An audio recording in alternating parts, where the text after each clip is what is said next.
At 7:43 on a Monday morning, hundreds of people walked past Emeka Nwosu without seeing him. At 7:44, the richest woman on the street noticed the one thing hanging from his neck that should not have existed. And before that week was over, a secret buried for 17 years would begin tearing apart one of Abuja's most powerful families. Emeka sat against a concrete planter outside Meridian Plaza, with his knees drawn slightly toward his chest. A woman carrying 2 shopping bags changed direction when she saw him. 2 young men in expensive shirts laughed about something as they stepped around his feet. Emeka did not raise his hand. He did not ask them for money.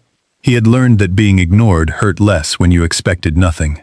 A white SUV stopped at the curb. Inside, Nkiru Okafor was reading an email from her chief financial officer. At 35, Nkiru controlled Okafor Meridian Logistics, a company whose trucks crossed borders from Lagos to Accra, and whose warehouses occupied pieces of land larger than some villages. Business magazines described her as disciplined, brilliant, and impossible to intimidate. To Accra, and whose warehouses occupied pieces of land larger than some villages. Her driver glanced into the mirror. The delivery vehicle is blocking the entrance, ma. Maybe 2 minutes. 2 minutes is fine. For Nkiru, it was not fine. She returned to her phone. Outside, Emeka shifted against the planter. The movement pulled the collar of his shirt aside. A silver disc slipped into the sunlight. Nkiru's eyes left her screen. There was a tiny bird engraved into the metal. Its left wing was slightly longer than the right. Its left wing was slightly longer than the right. Emeka saw white heels approaching. He lowered his eyes. Then the woman stopped directly in front of him. "Where did you get that?" He looked up. Nkiru was staring at the pendant. Emeka immediately covered it. "I asked you a question, and I heard it." His English was calm and educated. That surprised her almost as much as the pendant. "That necklace belonged to someone in my family. Then perhaps your family owned more than one." "No." Emeka picked up the battered canvas bag beside him. Emeka's pain flashed across his face when he put weight on his left leg. Nkiru instinctively reached for him. He pulled away. "Don't. I'm trying to help. I didn't ask." He started walking. Nkiru followed 2 steps. "My brother's name was Chidi." Emeka stopped. The city continued moving around them. Car horns, footsteps, a street vendor calling from the corner. But Emeka stood perfectly still. "How do you know who I am?" Emeka looked toward Meridian Plaza. Her surname was written nowhere outside. Before she could stop him, he moved into the crowd. Her security officer reached her. "Should I follow him?" Nkiru stared after Emeka. "Yes." Then something inside her changed. "No." The officer waited. Nkiru looked down at her trembling hands. "No. Not like that." 17 years earlier, her younger brother had vanished. Chidi Okafor had been 20 years old. He had been loud when everyone else was polite, impatient when everyone else wanted compromise, and incapable of entering a room without changing its energy. The last argument, he told her she was becoming exactly like their father. The next evening, he disappeared. His car was found near an unfinished industrial road outside Abuja. The driver's door was unlocked. His phone was gone. So was the silver pendant their mother had given him. Police searched. Private investigators searched. Their father offered a reward. Nothing. No body. No confirmed sighting. No goodbye. For years Nkiru had dreamed of hearing Chidi's key in the front door. Eventually, she stopped dreaming. But she never stopped keeping her matching pendant inside a locked box. That night, she opened the safe in her bedroom. Her mother had commissioned only 2. Nkiru held it in her palm until the metal became warm. Then she called her uncle. Chief Damien Okafor arrived less than an hour later. He was 63, tall, silver-haired, and still carried himself like a man entering a boardroom even when wearing casual clothes. After Nkiru's parents died, Damien had become the closest thing she had to a father. He had taught her how to read a balance sheet, how to negotiate without raising her voice. "I wore its twin for years." Damien looked at the pendant in her hand. "There are craftsmen who could make another. With the same flaw?" His gaze lifted. "What flaw?" Nkiru showed him the uneven wing. Damien sighed. "Nkiru, I know what you want this to mean. You think I imagined it?" "No. I think somebody may know your history. He knew my surname. You are one of the most recognizable businesswomen in Abuja. He reacted when I said Chidi, maybe because he expected you to. Did you ever hear the name Nwosu connected to Chidi? Damien's face did not move. Why? I don't know his surname. I only heard someone nearby call him Emeka. Emeka is hardly uncommon. Damien stood. Let security locate him. Quietly. Don't approach him again until we know who he is. Nkiru nodded. But the next morning she went looking herself. Emeka was gone from Meridian Plaza. He was sitting beneath the unfinished bridge with an old radio opened across his knees. A screwdriver rested between his fingers. He saw her and sighed. You again. You disappeared. I walked away. Same result. She carried 2 paper bags. Emeka eyed them. What is that? Breakfast. I don't need charity. Good. Nkiru sat on the low barrier opposite him. I bought 2 because I'm hungry. She opened one bag and began eating. Emeka stared at her. A bus roared past. You always get what you want. Frequently. That explains why I'm here. The radio beside him had been almost completely dismantled. You know electronics? A little? What did you do before? Before what? She immediately understood. Before the street. Before the torn shirt. Before people stopped asking. Before now. Emeka looked at the radio. Civil engineering. Nkiru stopped chewing. You're an engineer? I studied to be one. What happened? Life became creative. Silence. My brother disappeared with him. Silence. My brother disappeared 17 years ago. Emeka looked away. That pendant disappeared with him. Silence. My father gave it to me. 17 years ago. Emeka looked away. That pendant disappeared with him. Silence. My father gave it to me. 17 years ago. Emeka looked away. That pendant disappeared with him. Silence. My father gave it to me. 17 years ago. 17 years ago. 17 years ago. Smiled. Tell me about the pendant. He put his... Nkiru's heart began beating faster. What was your father's name? Emeka rubbed his thumb over a scratch on the radio casing. Ifeanyi Nwosu. Did he know Chidi? Yes. Nkiru leaned forward. How?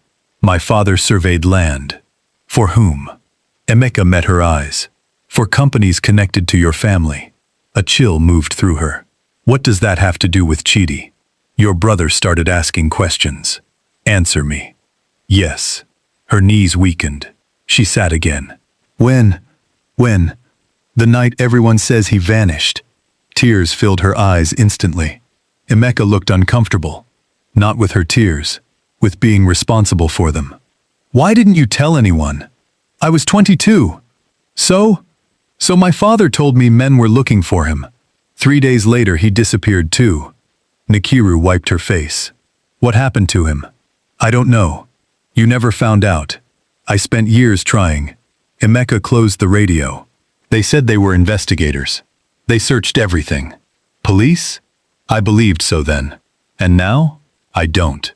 Nkiru's breathing slowed. Why? Because they weren't looking for my father. He tapped the pendant under his shirt. They were looking for whatever he brought home. Emeka's father disappeared the following morning.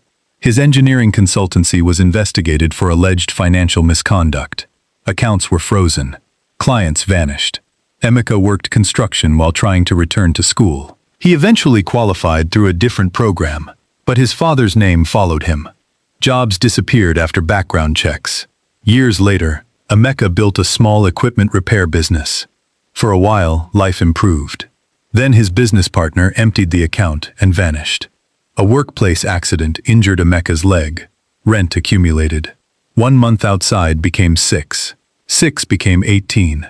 I didn't wake up one morning and decide to live on pavement, he said. Nkiru looked down.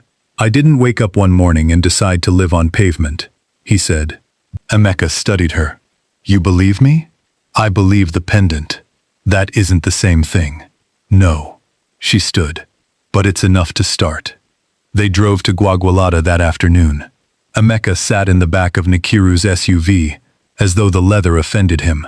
You can relax, she said. I am relaxed. You've been sitting with your hands on your knees for 40 minutes. I don't want to damage anything. Nkiru looked at the immaculate seat. You think touching my car will damage it? I've been removed from shops for standing too close to cheaper things. She had no answer. The neighborhood had changed. He pointed toward a workshop. Mr. Adamu's place. The sign had changed, but an elderly mechanic emerged after Emeka asked questions. He stared at Emeka for several seconds. Little Emeka. Emeka smiled sadly. Not little anymore. The old man's eyes filled. I heard you left. I tried. Mr. Adamu hugged him. Then he noticed Nkiru. His warmth disappeared. This is Nkiru Okafor. Adamu became silent. Chidi was my brother. The old man's eyes softened slightly. He came here twice. Nkiru swallowed. When? Before he disappeared. Why? Documents. What documents? Land surveys. Adamu led them inside. Years earlier, Ifeanyi had been contracted to verify boundaries for a major industrial development. Several parcels had already been marked as acquired, but residents insisted they had never sold. Some signatures did not match. Some began. Chidi appeared. How did my brother know? Nkiru asked. Chidi believed somebody inside the family business was using development projects to move money and seize land. He wanted proof before confronting anyone. Who? Adamu looked toward the door. I don't know. You're lying! Nkiru, Emeka warned. She lowered her voice. I'm sorry, but 17 years is a long time to wonder whether your brother is dead. Adamu's expression changed. He disappeared into a back room. When he returned, a brass key lay in his palm. A faded tag read 214. Nkiru reached toward it.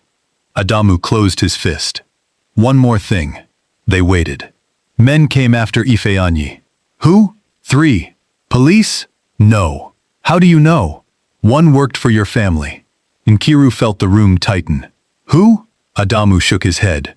I never knew his name. That evening Damien was waiting inside Nkiru's house. She stopped at the doorway. You went to Gwagwalada. How do you know? Security. Damien's face remained still. No. He surveyed land for us.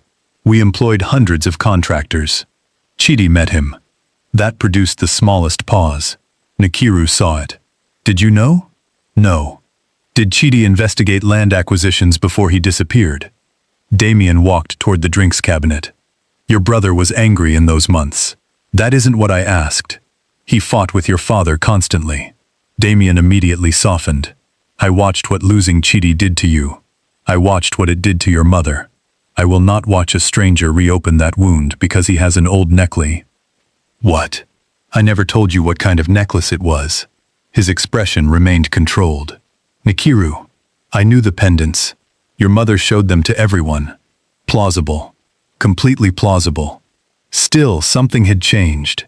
For the first time in her life, Nkiru left a conversation with Damien wondering which part had been rehearsed.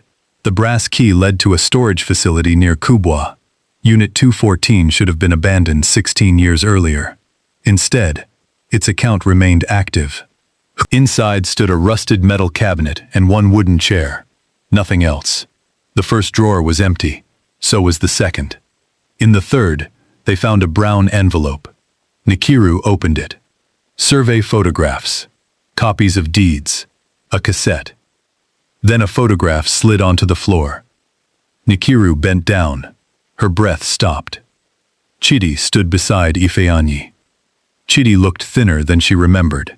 But she pressed the photograph against her chest. For 17 years she had imagined that the night Chidi vanished was the end. Now the timeline had moved. One day. Only one day. But one day was enough to prove her family's story was incomplete. They found an old cassette player that evening. Static filled the room. Then a young man's voice emerged. Nkiru covered her mouth. Chidi. If anyone hears this, the acquisition files are real. A pause. Ifeanyi has the surveys. The signatures were changed after submission. Fajua families were removed while money disappeared through contractors. He believed Damien was involved. The recording ended abruptly. Nkiru sat without moving. My uncle raised me. Emeka said nothing. He sat outside my room when I couldn't sleep after Chidi vanished. Still nothing. He paid investigators. Emeka finally spoke. Sometimes the safest place to hide something is inside the search for it. Nkiru looked at him. Don't. Don't what? Turn him into a monster before I know. Emeka nodded. You're right. That answer surprised her. He could have used the moment to make Damien guilty. He did not. Chidi made dozens of accusations. You knew about this. I knew he was suspicious. Of you? Yes. And? He was wrong. What about the land? Development is messy. Documents get disputed. Contractors make mistakes. Families said they never sold. Some families demand more money after agreements. Nkiru put the photograph down. Why was Chidi with Ifeanyi after he disappeared? Damien looked at it. He placed several bank statements on the desk. The account belonged to Ifeanyi Nwosu. Large payments had entered from a contractor involved in the disputed acquisitions. Nkiru's confidence disappeared. Where did you get these? From the old investigation. You said you didn't know Ifeanyi. I said I didn't know him personally. Nkiru looked up sharply. Damien continued. Your brother trusted the wrong man. Emeka looked at her. You mean was he corrupt? I mean I don't know. He stood I didn't say that. You didn't need to. He walked out. Nkiru did not chase him. For 3 days she heard nothing. Then her phone rang. Ms. Okafor? Yes. This is Dr. Zainab Bello. Your number was listed as an emergency contact for Emeka Nwosu. Nkiru was standing before the elevator before the doctor finished. Emeka had collapsed while helping unload equipment at a construction yard. Exhaustion, dehydration, an infection. That doesn't explain it. It explains poor judgment. She laughed despite herself. Then tears came. Emeka frowned. Why are you crying? Because you disappeared. I've been here for 4 hours. That's enough. He looked at her. I am sorry. No. Nkiru took his hand. Don't disappear. The words were not about 4 hours. They both knew. I'll try. Under emotional pressure. You were eating my jollof rice. Exactly. Within weeks he was repairing equipment at a local garage. Then one afternoon, Nkiru brought him a set of warehouse maintenance plans. Look at these. Why? Because 3 engineers say the drainage design is fine. And? I think they're wrong. Emeka studied the drawings. 10 minutes later he pointed at a slope calculation. Your engineers are wrong. He argued with senior engineers. He found structural maintenance problems nobody else had noticed. Slowly, people stopped seeing the man Nkiru had found on the pavement. They began seeing Emeka. One evening rain trapped them beneath a warehouse awning. Nkiru's white shoes were soaked. Emeka laughed. What? Nothing. You're laughing at me. You own thousands of trucks and apparently no sensible shoes. They were not designed for flooding. They were not designed for walking. Nkiru's laughed. The sound surprised both of them. Emeka looked at her. What? You look different. Wet. So Emeka's eyes dropped to her lips. Then he looked away. We should check the eastern drain. Nkiru stared at him. Coward. He smiled. Billionaires are dangerous. So are engineers. Their relationship changed quietly. No declaration. No dramatic promise. Breakfast became normal. So did arguments. Nkiru learned Emeka hated Pawpaw. Emeka learned Nkiru secretly watched terrible romantic films and pretended they were market research. He told her about his mother, who had died before his father disappeared. She told him about Chidi. Emeka gave the bank statements to a forensic accountant recommended by Dr. Zainab. 2 weeks later, the accountant called. The account was your father's. Emeka's shoulders fell. But the transactions are strange. He looked up. What do you mean? Several deposits lacked authentication trails expected from Ifeanyi's normal banking activity. 2 withdrawals supposedly made by Ifeanyi occurred in Enugu. Emeka remembered those dates. My father was in Abuja. Can you prove it? You're defending the man who destroyed your father? No. He touched her hand. I'm protecting you from becoming what he may be. Then a letter arrived at Nkiru's office. No return address. 6 words were printed inside. Ask who drove Chidi that night. Chidi's regular driver had been Musa Garba. Officially, Musa had been off duty. He resigned shortly after the disappearance.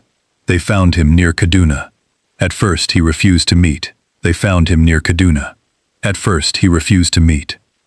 Three vehicles arrived while Chidi and Ifeanyi were meeting. Damien was in one. Nkiru felt sick. What happened? Your brother argued with him.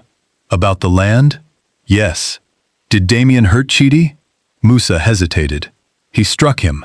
Emeka leaned forward. Then, people started shouting. Engineer Ifeanyi switched off the outside lights. What happened to Chidi? A bus station. Why didn't you take him home? He refused. Why?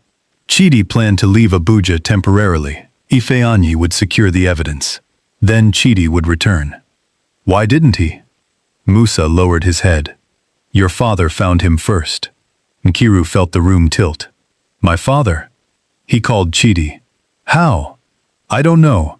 But I drove Chidi to meet him once more 2 days later. Where? A private house. Was Damien there? No. What did my father do? He begged Chidi to remain hidden, quietly. Officially, a stroke. Chidi never returned. Nkiru drove home in silence. Emeka sat beside her. At the gate she finally spoke. My father knew. Yes. He let me believe Chidi vanished. We don't know what he intended. He chose the company. Emeka looked at her. Maybe he thought he could save both. He didn't. No. She turned toward him. Why aren't you angry? I am. Nkiru sat on the floor. The letter had been sent from Accra 16 years earlier. Another came from Lome. Then Abidjan. Her brother had been alive. For years. Their mother knew. Nkiru pressed both hands against her mouth to stop herself screaming. She called Emeka. He arrived 25 minutes later. Nkiru was still sitting among the letters. My mother knew. Emeka crouched beside her. She knew. Ifeanyi's son doesn't know what his father did for me. If anything happens to me, find Emeka. His father gave him the second key. Emeka read it twice. Second key? The brass key? That was one. He suddenly touched his chest. The pendant. Nkiru watched as he examined its edge.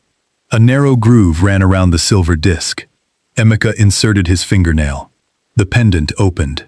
Inside was a tiny metal key. Chidi. Damien. The recording appeared to come from a camera positioned inside the survey office. Damien's voice filled the laptop. You have no idea what you're interfering with. Chidi stood across from him. Families are being removed from land they never sold. They were compensated. Fake names were compensated. Damien turned toward Ifeanyi. You were paid to survey boundaries, not investigate accounts. Ifeanyi answered calmly. I was paid to put my professional name on documents. I won't put it on lies. Damien's expression changed. Then came the sentence that ended 17 years of uncertainty. What now? She stared at the evidence. Now I do what Chidi was trying to do. She did not post anything online. She did not call journalists. First came lawyers, then forensic specialists. Copies were secured in multiple locations. Authorities received the original evidence through counsel. Records were preserved before anyone connected to Damien could remove them. Within weeks, investigators uncovered transactions far beyond the original land project.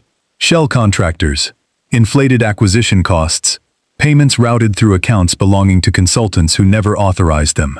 Some families had been pushed from disputed property with compensation paid to invented recipients. Damien requested a private meeting with. He entered her office and closed the door. You went to authorities.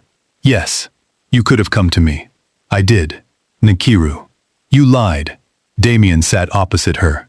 I protected this company. You protected yourself. You think businesses of this size are built without difficult decisions. Stealing people's land isn't a difficult decision. It was not that simple. It became simple when you threatened Chidi. Damien looked away. For the first time, she saw age in his face. I never wanted him dead. Is that supposed to comfort me? You just made home dangerous enough that he couldn't return. Damien leaned forward. I raised you. Tears entered Nkiru's eyes. I know. That hurt more than anger. You were there for every birthday after my father died. You walked me into my first board meeting. You taught me to drive. You sat with me when I cried over Chidi. Damien's face weakened. I loved you like my daughter. Then why didn't you tell me the truth? He had no answer. Because the truth was... Nkiru looked at him. For 17 years, everyone decided what truth I could afford. She opened the door. I'm making that decision myself now. The investigation became public months later.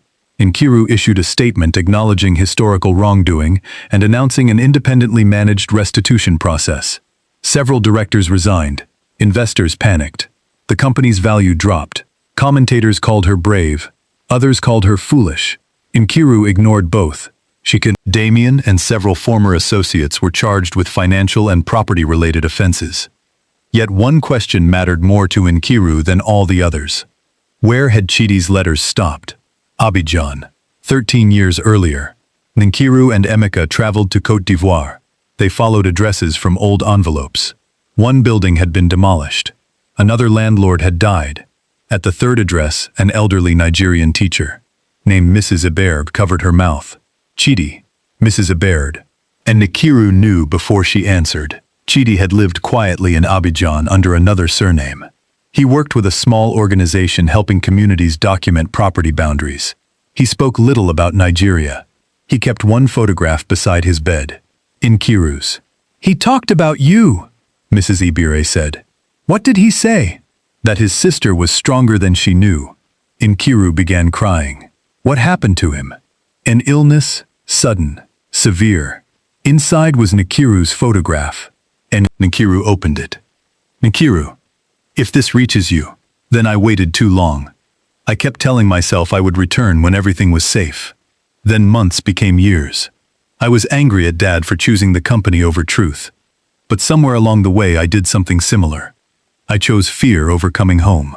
Don't inherit my anger. If you ever discover what happened, finish what I couldn't. Then live afterward. Your brother, Chidi. Nkiru lowered the page. For 17 years she had imagined a reunion. Chidi appearing at a door. A phone call. A voice saying her name. Now there would be none. He did not tell her Chidi was in a better place. He simply stayed. They remained in Abidjan for 2 days.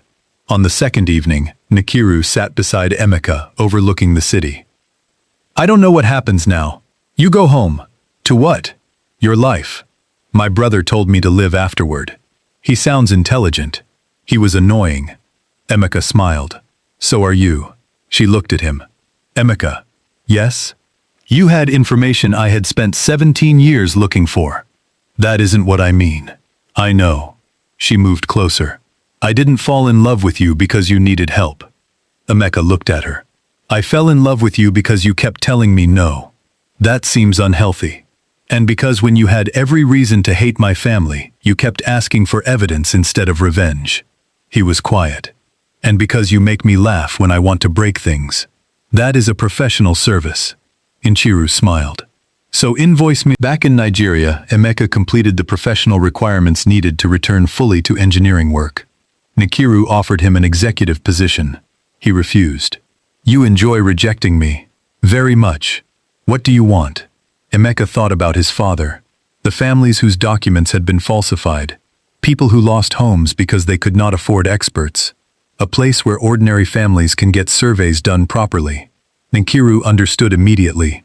A year later, a modest building opened outside Abuja. Abuja and referrals to legal supportals. Above the entrance were 2 names. Chidi Okafor and Ifeanyi Nwosu Community Land Center. Emeka stood outside on opening day. His hair was neatly cut, his beard trimmed. A pale scar remained near his left leg. The old canvas bag sat in his office. Nkiru had once asked why he kept it. Because memory needs evidence too, he said. After the ceremony, Emeka escaped the crowd and stood beneath a tree. With billionaire aggression, I said please. Eventually, Nkiru laughed. I thought finding you would lead me to Chidi. It did. She shook her head. No. Finding you led me to the truth. Emeka looked at her. And finding you? She squeezed his hand. What did that lead to? He pretended to think. Better food, She hit his arm. He laughed. Then his expression softened. It led me back to myself. 1 year later, before the ceremony, Nkiru gave Emeka a small box. Inside was the silver bird pendant. Cleaned, repaired, but not polished enough to remove its scratches. "You left the marks," he said. "They belong to it." Emeka turned it over in his palm. For years the pendant had represented fear, then mystery, then evidence. Now it represented something else. Home. Nkiru touched the matching pendant around her own neck. "Two birds," she said. Emeka smiled. "Where one flies, the other remembers the way home." He kissed her forehead. Years earlier, hundreds of people had walked past Emeka Nwosu, without seeing him. The Sara. Nkiru first stopped because of a piece of silver. But the silver was only the beginning. Behind the torn shirt was an engineer. Behind the silence was a son protecting his father's name. Behind the poverty was a history nobody had bothered to ask about. And behind Nkiru's wealth was something equally hidden. A woman surrounded by answers that powerful people had chosen for her. Neither rescued the other. Emeka gave Nkiru the missing doorway into her family's past.